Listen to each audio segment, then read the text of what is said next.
Welcome to the Overrated Experience Sports and Sports Betting Podcast. I'm your host, Kyle Blondin. We are here for I'm trying to find a word, recap, fallout, overreaction, what the hell just happened on Sunday. Let's go with that. What the hell just happened on Sunday, kind of recap. So we have our partner back from the cottage, Austin from Ajax. Welcome back. Thanks for having me. Tell me right off the bat, what's your first thought? How did the first Sunday go? Was it up or down or somewhere in the middle? I would say up. A lot of great games. Had a great time watching, and football is back, baby. All right, and how did your fantasy world, not the real life stuff, but the fantasy world of fantasy football go? So my fantasy results week one was a mixed bag. I won more leagues than I lost. I'm in 9 leagues this season total, and it looks like as of now I'm going to win 5 and lose 4. I would have actually won 6 and lost 3, but I accidentally benched the Saints defense that gave me 14 points, and that's the swing on the week. But it is what it is, and I'll come back stronger. Make sure those lines are set. Very frustrating stuff. So how about you? Would you put that down as the fantasy fuck up of the week? Fantasy fuck up of the week, 100%. Okay. And then, as a fantasy league runner, this is your league that you're running. Yep. You had a conversation that because you made this mistake, you didn't ask for forgiveness. You had to live with the mistake and find potential solutions, which you couldn't find coming into the Monday Nighter. What have you learned from this experience? I guess, 10 minutes before kickoff, make sure everything is okay. It can be difficult managing 9 leagues at once, but you have to be on top of these things. You made the investment, therefore you have to make the investment of your time as well. So I would say the advice for me is honestly just double check, as simple as that. And how many fantasy owners got totally screwed over tonight when we found out just before kickoff that CMC, Christian McCaffrey, was not going to play tonight? I did as well. In that league where I didn't start the Saints defense, I actually had Christian McCaffrey not playing as well, and that was the nail in the coffin for me. So I'm feeling the backlash of it. It hurts. Where the hell was Adam Scheffler on that one and Ian Rappaport? Yeah, even I was following it even today, and they said he's supposed to play at like 10 a.m. this morning. Couldn't believe it. Number 1 fantasy football pick in the majority of pools out there. And the Adam Schefflers and Ian Rappaports of the world cannot break the news ahead of time for fantasy football managers to make the changes they need to make. Just disgusting. Absolutely disgusting. Anyway, we're going to move on from fantasy football because I suck this week. I have 2 teams. Garbage. I had Caleb Williams as my quarterback. Did absolutely shit.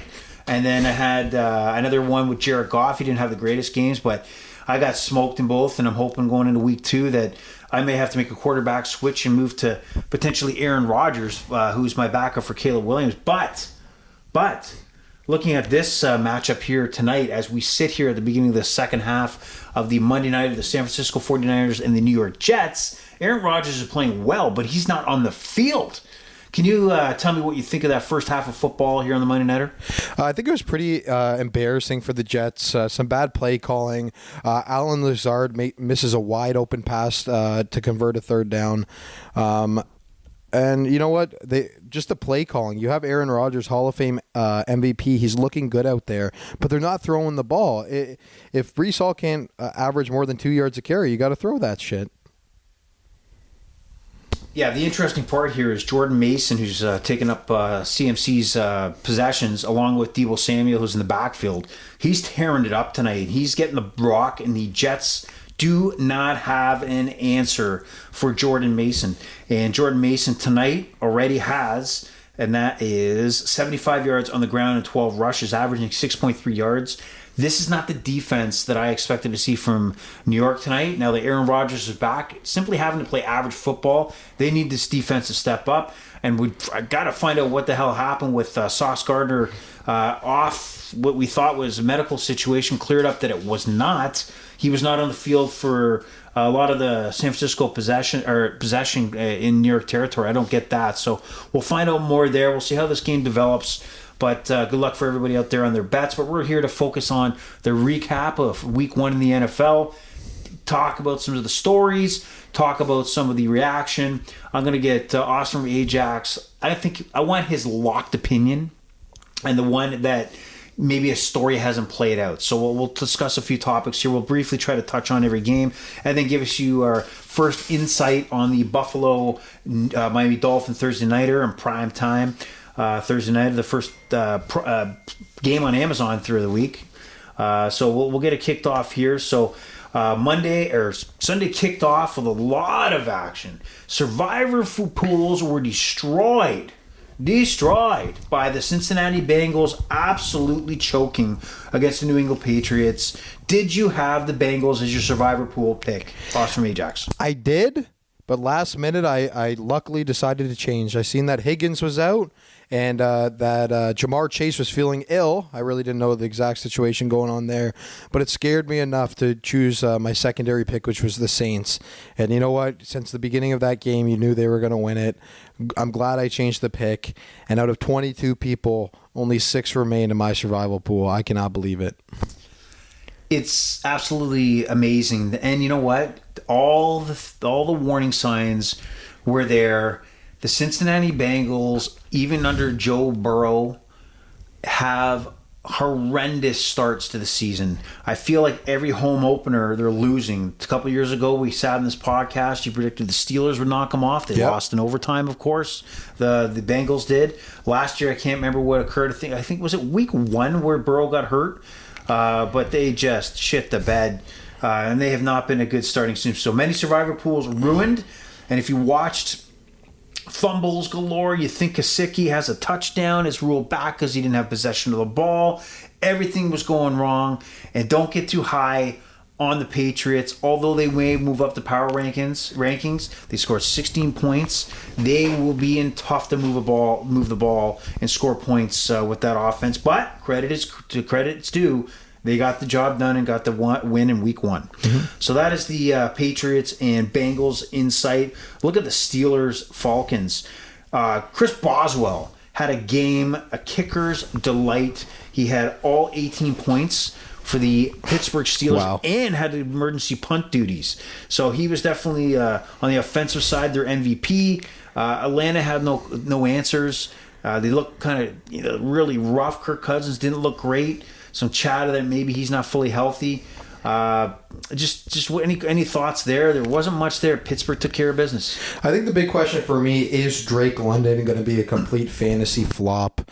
He hasn't really done anything in his past, and everyone thinks because Kirk Cousins is coming to this team, he could be the focal point of this offense. But we're going to have to wait and see. At the end of the day, it was 1 week, but it was definitely a poor showing. That being said, poor showing against the Pittsburgh Steelers isn't the worst team to have a poor showing to. That is an elite level defense and elite level system and coaching. I thought with Justin Fields in the 49ers about to go first in 3, 4? Looks like 3. It's just horrible for the Jets. Aaron Rodgers is nowhere to be found here, and it's not even his fault. He can't get on the goddamn field.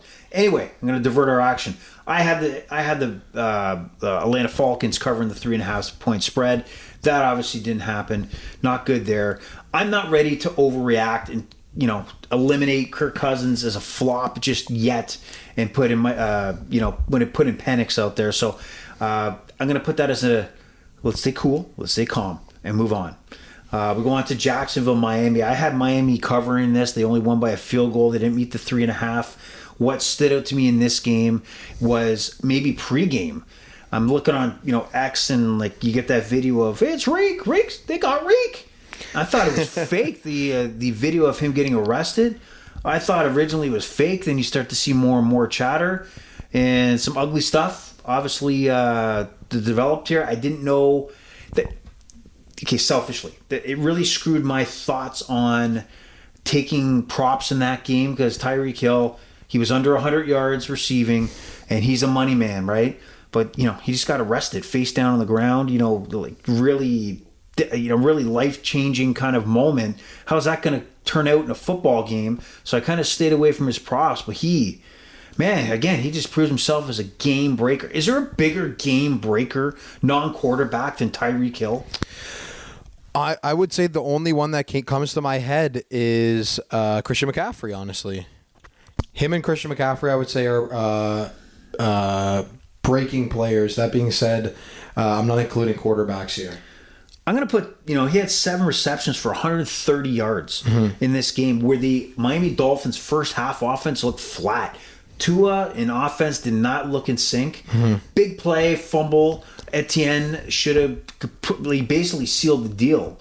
He fumbled right near the goal line. Miami recovers. Bam! And you got the giant touchdown of 80 yards to Tyreek Hill. Even Jalen Waddle had 109 yards receiving. Yeah. I mean, it's one of the best offenses in the NFL. It was, but they were not in the first quarter, 2 quarters and a half. Ugly missed field goal.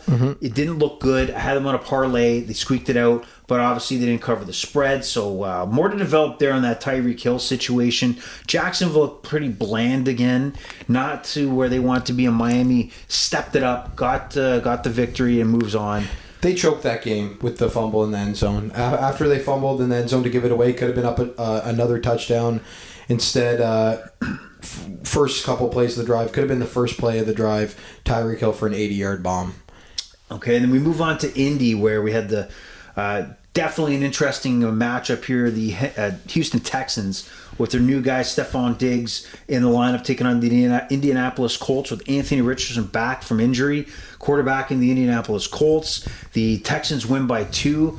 Of course, guess what? I took Houston, 2.5. They couldn't cover the spread, but some of the numbers here were pretty impressive. C.J. Stroud, 234, pretty okay. I think Joe Mixon had 159 yards rushing.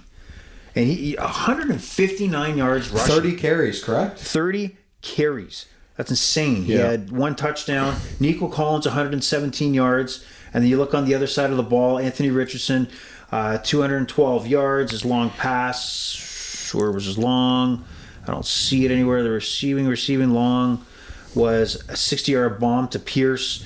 I expected this game to turn out in Houston's favor.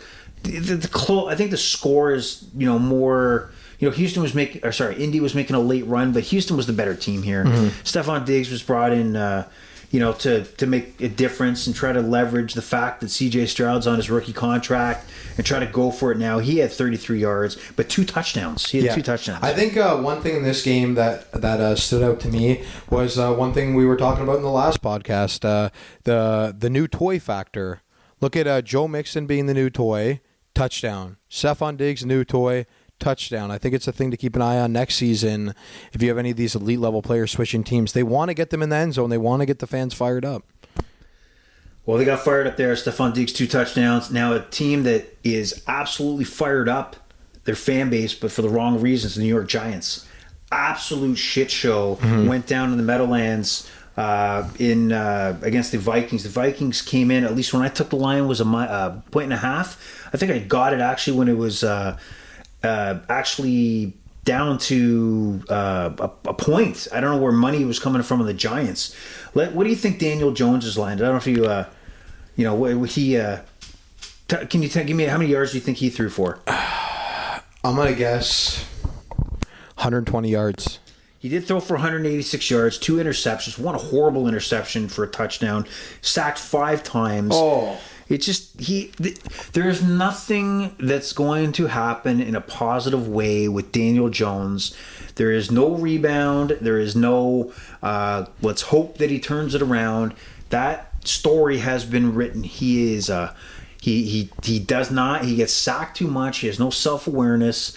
There's a lot to be desired when Daniel Jones is game. But look at Minnesota. Sam Darnold had a solid performance, and he was 9 for 14 with 208 yards, 2 touchdowns. Jefferson with a touchdown. He had a really solid day, and that's what they need. The Minnesota Vikings can contend. Aaron Jones had a big day, 94 yards. He had a touchdown. Vikings are probably for real. They got a great coach in Kevin O'Connell. Yep. I think they're going to be okay. And guess what? I don't know if they got the Packers in the next few games or not to take advantage without Jordan Love. But interesting stuff there. Vikings get the job done. We predicted it here on the podcast. I'll take that as a win. Okay?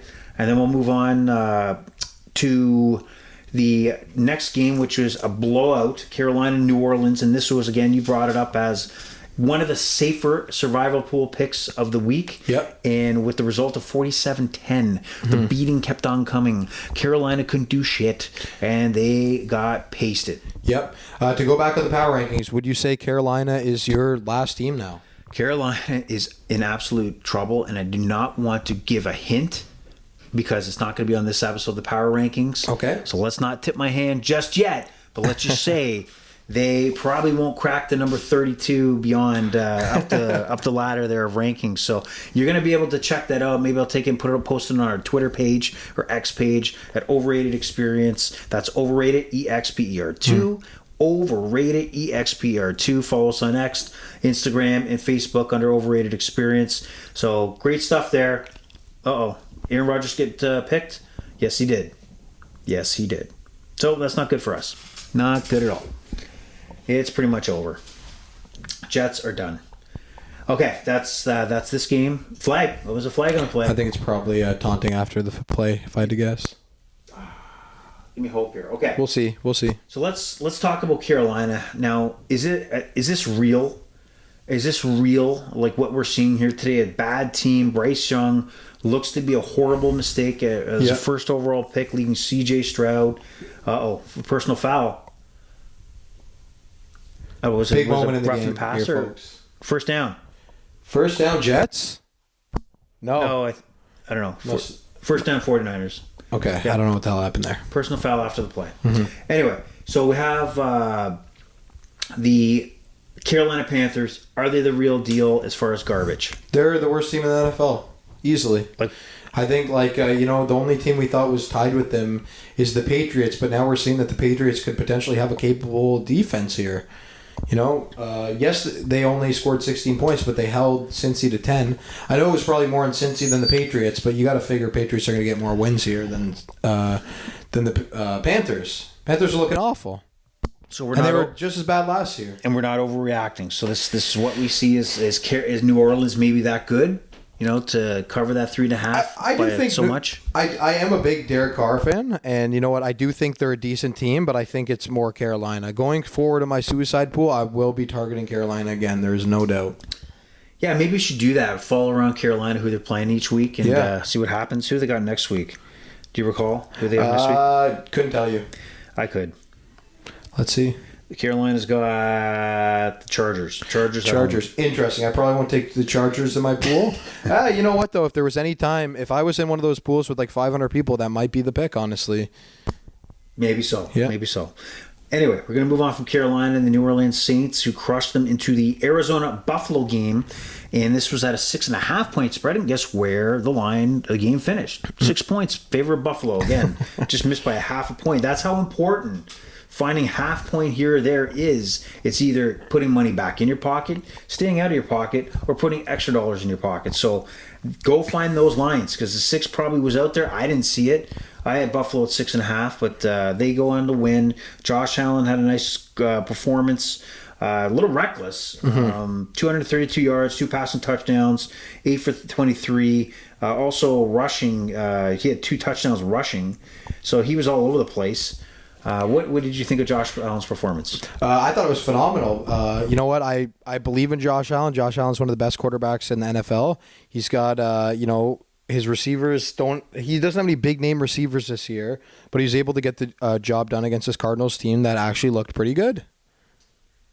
Major flag in this game. We have Kyler Murray. He looks dangerous. Kyler Murray is a dangerous quarterback. I was surprised he only rushed 5 times in this game, because it looked like every time I was watching, he was moving around. Yep. And he stays alive long enough so that he can, get receivers open or take off himself. He looked dangerous. They couldn't seal the deal.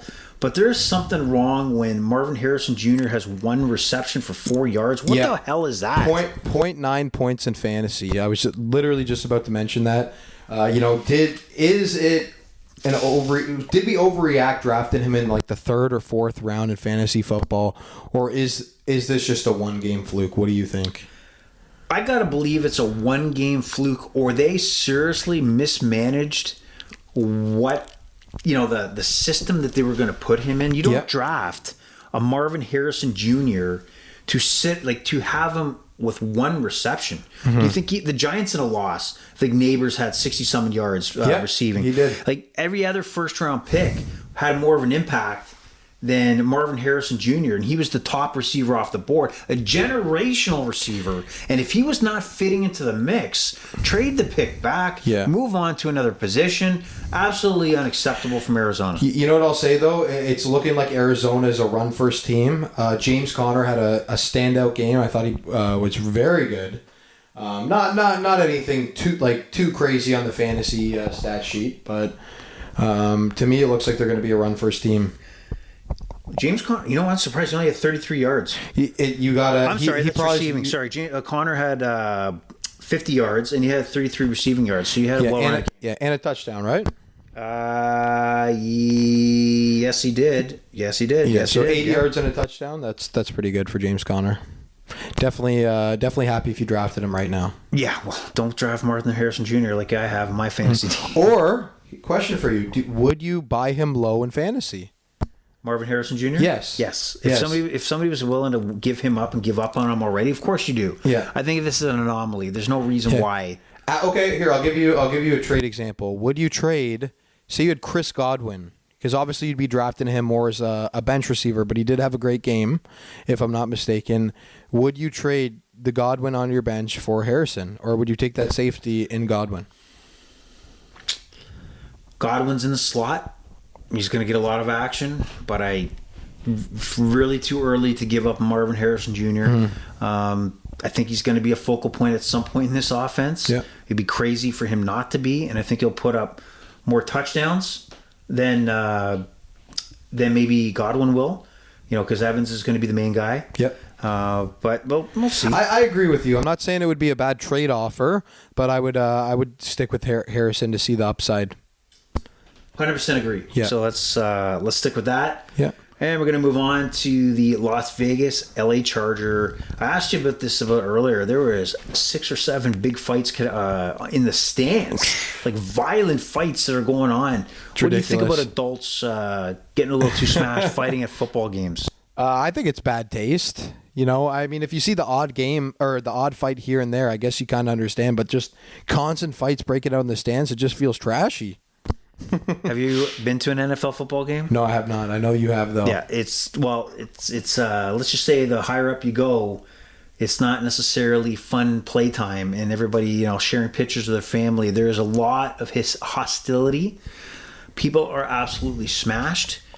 I don't know, depending on your tickets, if it's a family environment. I don't think so, to be honest. It's a good trip with the boys. But you also have to be very careful that what you're doing, and keep your mouth shut and just enjoy the game. God forbid you have the wrong team's jersey on. I'll tell you that. So Vegas goes into LA, and LA takes care of business. A lot of questionable, coaching decisions on the Vegas side. Punting multiple times at 4th and 1 late in the game. It did not make any sense whatsoever, especially because they went for a 4th and 1 in their own end. Earlier in the game. So just not clicking to what their philosophy is, and I think they really pissed away an opportunity to win a football game here. Yeah, I thought they were going to I don't know if I'd say they were going to spank the Chargers, but I thought they could even win by double-digit points. But this week 1 loss definitely has made me take another look at the Raiders here.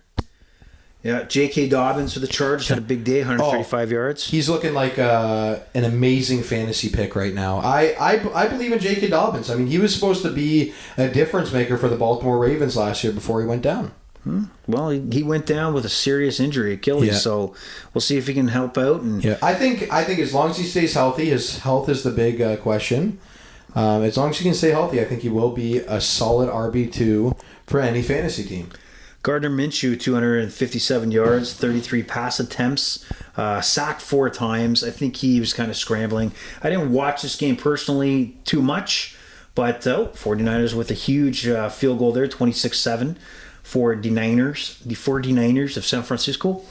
And so Vegas goes into Baltimore next week. Good luck with that. That might be the fantasy or the survivor pool pick right there, potentially, if you want to piss away using Baltimore earlier on the season, but they might be a lock. Hey, you know what? In my pool with only 6 people left, I think you take those safe picks going forward. You might have to. Yeah. Denver, Bo Nix into Seattle. They do cover Depending on how you got the spread, when we had the podcast, we had a 6 at DraftKings. It moved up to 6.5 on FanDuel or DraftKings, one or the other. I did take it at 6.5. Squeezed a backdoor cover. Bo Nix walking into the end zone. Weird game where you had 2 safeties in the first half. Seattle got caught for 2 safeties. But really what we've seen here is a rookie quarterback. Absolutely looked like a rookie quarterback in Bo Nix.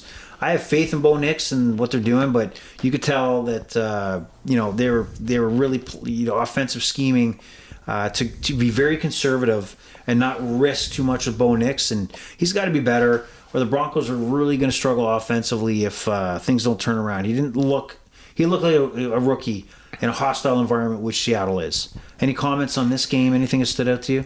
So what stood out to me is Kenneth Walker was looking amazing before he went down. We're going to have to wait and see how serious his injury is, right?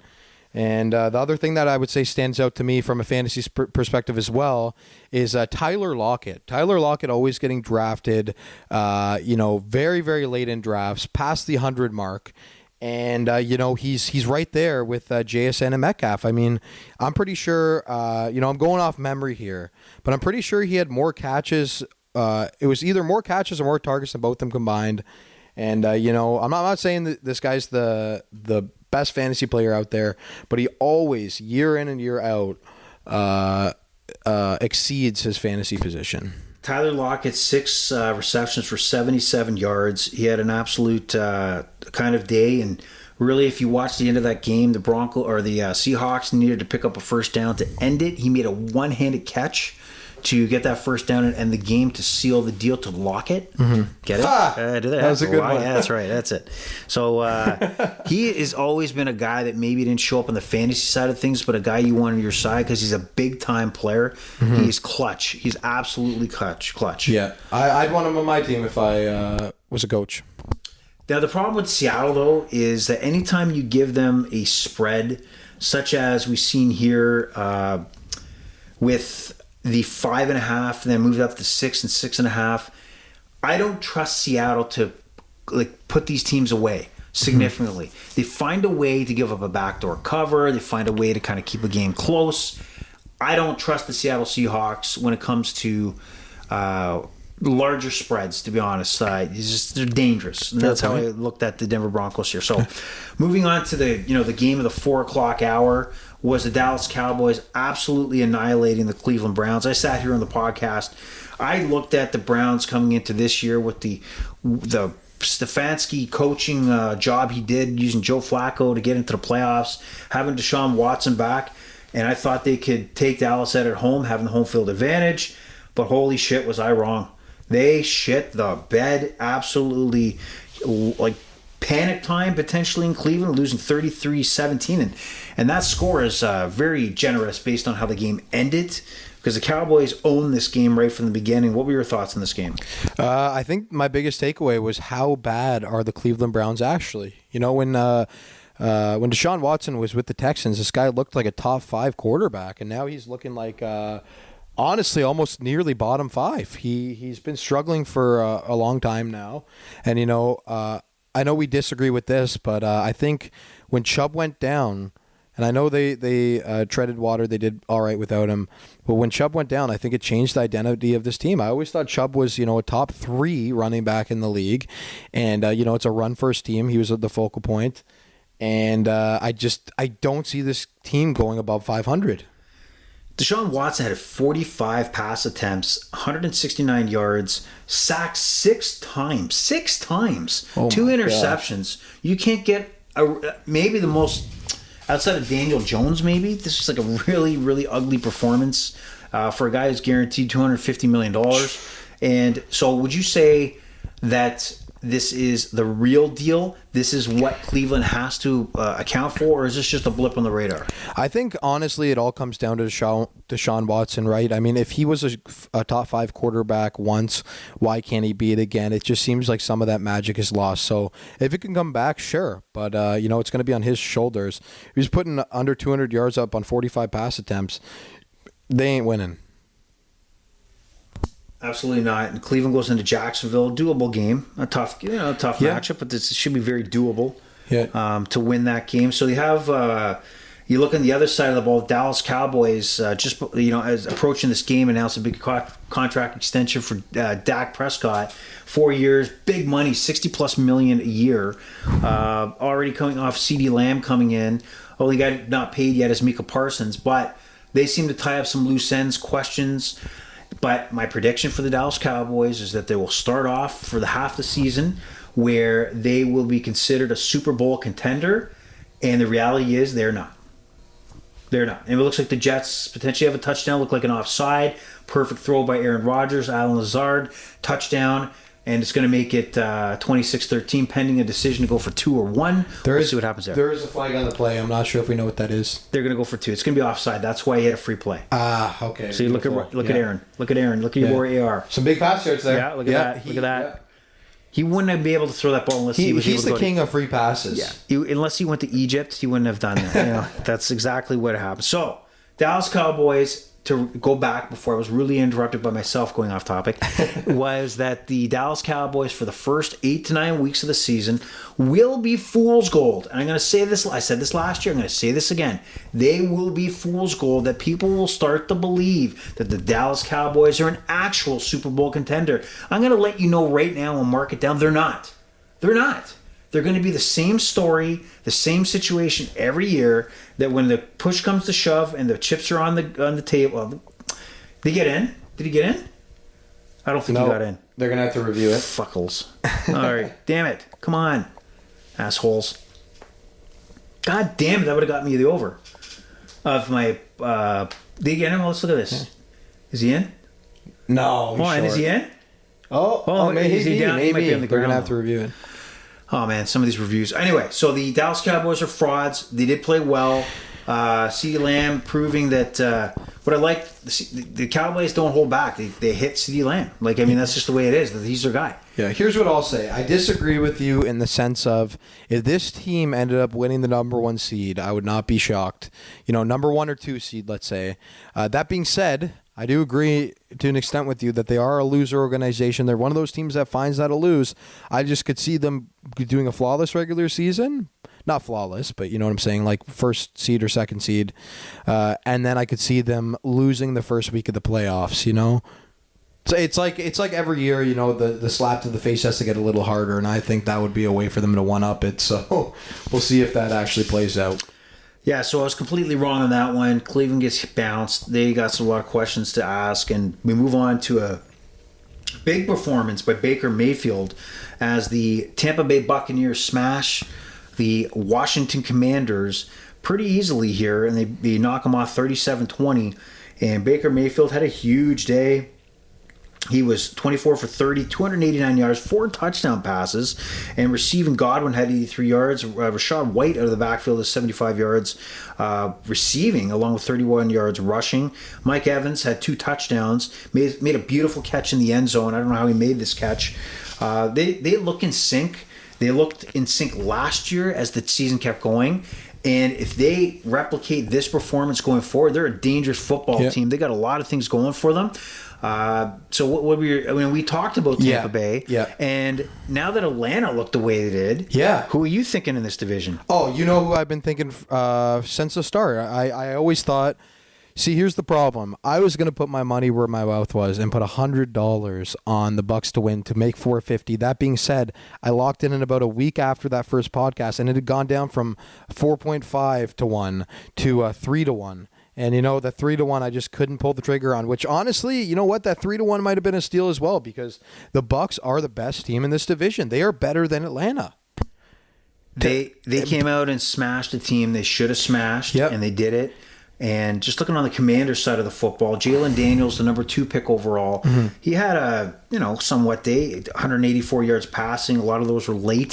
17 or 24 for 17 for 24. He had a solid day. But if you watch this game, a lot of it was scrambling. He's a ridiculous athlete. If you watch this guy play, you give him any space, he'll torch you. But these young guys, they got to go to the... Oh, I got to go back to one game. I missed a couple games here in the early window anyway, but it reminds me that Jalen Daniels, he looks good. But they got to start throwing the ball effectively. They got to mix in the pass. And, if he does that, they might have something here in Washington. But he was all legs pretty much, and thought we could have seen a little bit more from Jalen Daniels in his debut. But, it was Tampa Bay. They overwhelmed them, and there you go. You move on. Yep. Just a couple notes. I know Brian Robinson. People are saying that Brian Robinson is now the running back in Washington. So if you drafted him, you're probably happy right now. And one more thing, back to the Bucs. I said it on the first podcast. There's no point in drafting a quarterback or a tight end in fantasy football. The number one guy, the number one quarterback this week was Baker Mayfield, and he's a waiver pickup.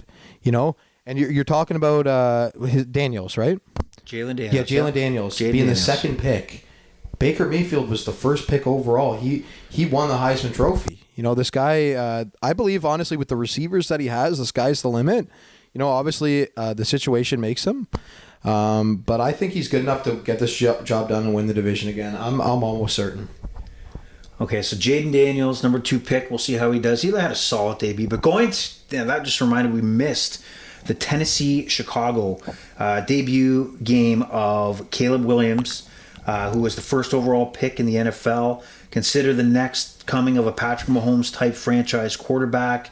He didn't have the greatest of days despite the Bears winning 24-17 after trailing 17-3 at half. So the line on Caleb Williams was he went 14 of 29 pass attempts for 93 yards only. And admittedly, he kind of looked lost out there a little bit, a little overwhelmed. That's not shocking for the fact this is his NFL debut. There's not as much playing time. He did play in the preseason, but there's not a lot compared to what he's going to face in the regular season, the reps, and you're playing the best schemes and you're playing the best, top defense and all that stuff. So he looked shaky. However, inexcusable. Will Levis pissed this game away. You're up 17-3 as a Tennessee Titan football team coming into the second half, and you lose because you had a punt blocked. Mm-hmm. And then, did you see his interception that he threw? Did you see his reaction to his own interception he threw? I didn't see the reaction. So if I'm not mistaken, it's the last 7 minutes of the game where he threw that pick six. Last 6-7 minutes of that game, and he was in disbelief. He throws that pick, and instead of even chase the runner, he drops to his knees and puts his hands on his head. It was one of the.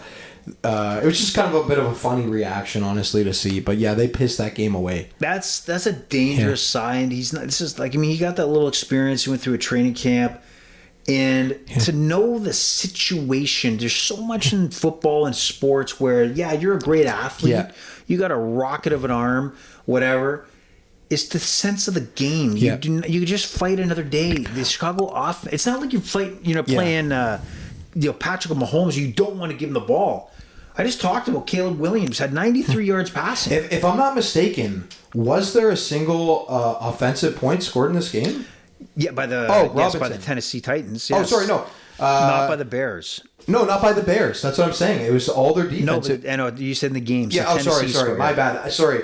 I meant in the game by the Bears. That is my mistake. Yes. So is it true they did not score a single offensive point? No, well, they had field goals. So they had field goals. Yeah, okay. Yeah, special teams. Yeah. So just ugly. And Caleb Williams gets his first Sunday night matchup next week against the Houston Texans. So that's our Sunday nighter. I think they get crushed there. I do so too. But I got to give him, C.J. Stroud didn't look the greatest in week 1 of his debut. And then suddenly the story's been written and we're riding a potential option to go to the Super Bowl or contend. So who knows what the next week will come. The only argument I want to make there is I think the Colts are a solid team. Where the Colts come from? Texans and Colts, they faced, right? Yes. But, okay, so what are we saying about what are you comparing, though? No, I'm just saying that, might have not been the greatest showing, but it was against a strong team with a decent level defense. So, I just think that, Well, I'm talking about last year when CJ last Stroud. Year. Sorry, I thought you were referring to this week specifically. No. You look at the numbers for the Houston-Indy game when the ground game's going 100-plus yards from Mixon. Yeah. You're not going to you're going to hand the rock off, right? That's just what you're going to do. And you're going to spread the ball around, see what happens. So no complaints there. He got the job done. He won the football. He got the job done. Last game of the night, we had the Los Angeles Rams taking on the Detroit Lions Rematch of last year's playoffs where the Lions won, and it was a tale of a team that could score in the red zone, a tale of a team that could not.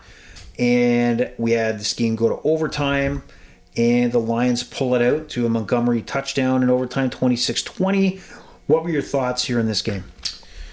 Well, just gonna chime in with the fantasy news. You know, Puka Nacua going down, in my opinion, makes Cooper Kupp the number one fantasy wide receiver, above Tyreek Hill, above CeeDee Lamb. This guy had 21 targets in the game. That is absurd. I'm pretty sure he hauled in 14 of those for catches. 25 fantasy points and a half-point PPR. Unreal stats from Cooper Kupp. And you know what the crazy thing is I could see him next week getting 20 again, and that is unbelievable to say.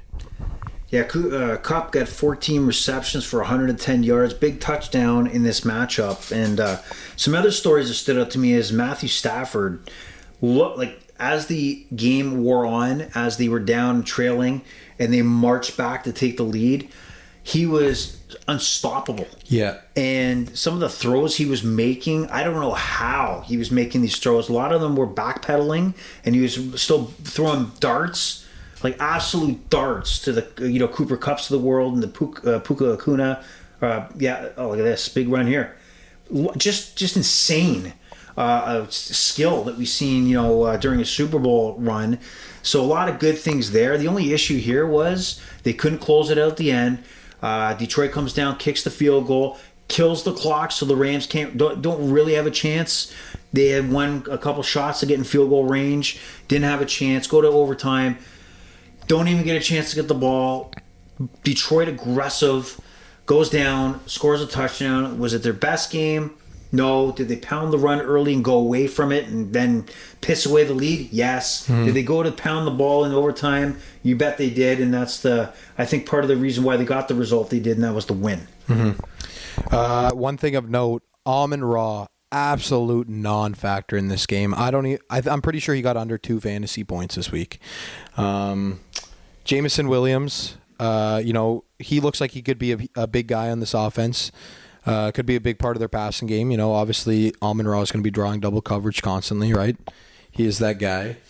And one more note is just looking back at this real life trade between Jared Goff and Stafford and how it really created both of these teams. It is unreal. It is unreal. Yeah. And, I said in the podcast that the difference between these two football teams is one team is Super Bowl hungry and the other team is still fighting to be a playoff team. I still believe that. Mm-hmm. Do I believe that the Rams potentially could keep up with the 49ers in this division? I don't know. I mean, let's see if the Rams get back on track. They're 0-1 and they might fall behind early from the 49ers, and that might be a tough road to get on. So we'll see what happens there. I don't know. But I'll tell you a story in my Sunday. So my Sunday, a lot of stupid losses, stupid bets that happened here. But my big bet was FanDuel had a deposit bonus where they would match 50% of your deposit. But I didn't really think about it. But when you put the money in, it was really one bet on one event. Yeah. So if you put in $2,000, it'd be $1,000 bet. Yep. It wasn't $1,000 where it's $100 here, whatever. Yep. So my deposit bonus, I had to think about this, right? I got the money in on Saturday. Yeah. And as we come into Sunday, I'm thinking, fuck, I got to make this worthwhile. I can't just have a money line where I'm losing. I got to make it worthwhile. Like your bonuses, you gotta strike while the iron's hot. Yeah. So I'm thinking, what are the best bets right here? And I'm going, let's do Miami. And let's do Detroit in a parlay. Detroit's got to be Detroit, you parlayed that? Yes, and it's got to be a lock. But think about the adventure of watching that play out as the day unfolds. Jacksonville is manhandling Miami early in this game, and then, oh my God, there's hope. And, there's hope that, we have something here, and then the punch out for the return. Yeah. Big touchdown by Tyreek. And, then you got a kicker who missed a field goal by a mile and stringer, and he ties it up with a field goal, and then it goes to late, and the Miami Dolphins got the last kick of the can. Shit. Hit it. Okay, that's okay. I'm thinking I got that Sunday nighter locked in the bag. They're up by 14 points or whatever it was. And then they piss away the lead. Jared Goff throws that interception at the end. And I'm already resigning to the fact that they're down by 3 points. And fuck it, I'm done. It's over. Like another opportunity pissed away from my luck here in this whole stupid thing called betting. Did you take the straight up win or just the spread? Money lines, Okay. money lines. So money lines for each of them. And so Detroit, when they go to overtime, I just couldn't believe that the way that they turned it on just worked out. And sometimes it just couldn't be easy. It couldn't be a blowout in Miami, which I would expect in hot weather and the way they play at home early in the season. And the way Detroit would be like a buzzsaw, maybe going into the fourth quarter, have it under control. But no, it's got to grind out. Got to bite my fingers. I got to stress out, stay up later than I wanted to finish that game out. Of course, that's how it has to happen. Losing happens like that, no problem. But the wins, they don't come easy and they don't come often.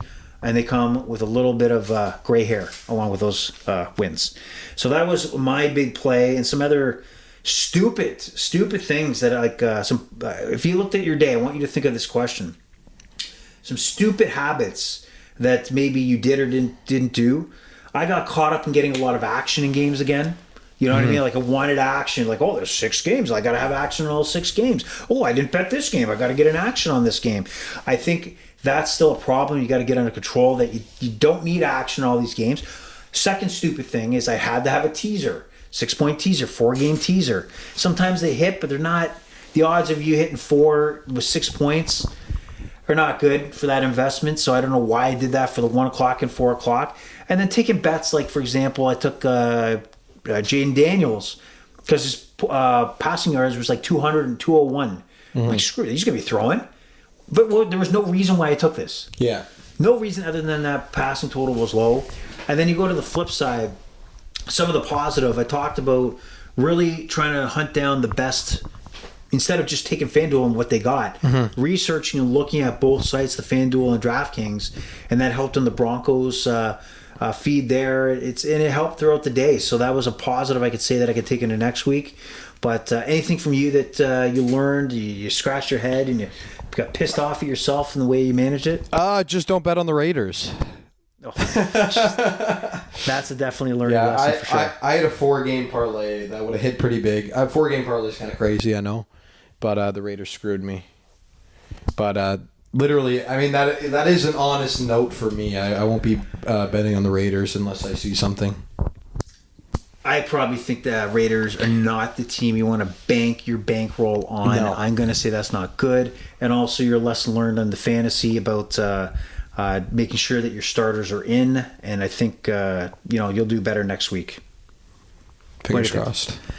Well, any other news and notes about any of the sports news, any of the NFL news out there?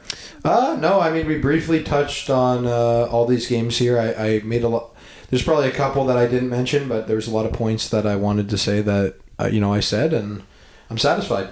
Okay, and then we go into Thursday night. Just a quick look at the lines, and we have the Buffalo Bills 1.5 underdogs in Miami to take on the Miami Dolphins, and both teams 1-0, division rivals.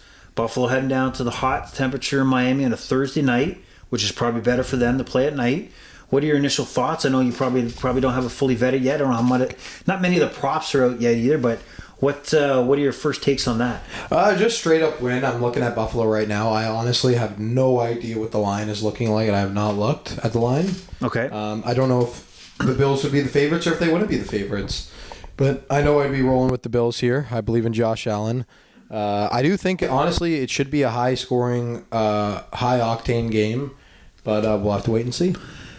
I think the Bills make you want to shout, don't they?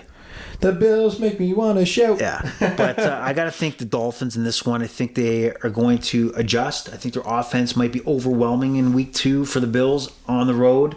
So I'd like my early thought process here is that that the Dolphins take it. They rally behind Tyreek here about with this whole incident with the arrest and the video and just the craziness that happened there. So I think the Bills maybe take it back on the home at home, but not home at home, but the rematch up that we're going to see. So I like the Dolphins there. Any other thoughts on any other NFL? I'll go for the field goal now. What the frick is going on? Come on, eh? Come on, eh? I need more points. Anyway, any other thoughts? No. Nothing at the top of my head. No, hopefully Just one thing to mention. I think somehow we'll get on here to recap the next games for week 2, and I'll come with more information then. All right, so look at the Overrated Experience Instagram page. I'm going to try to post my power rankings in the next couple days. Look for the podcast to lead into Sunday for picks and some predictions and conversation about football.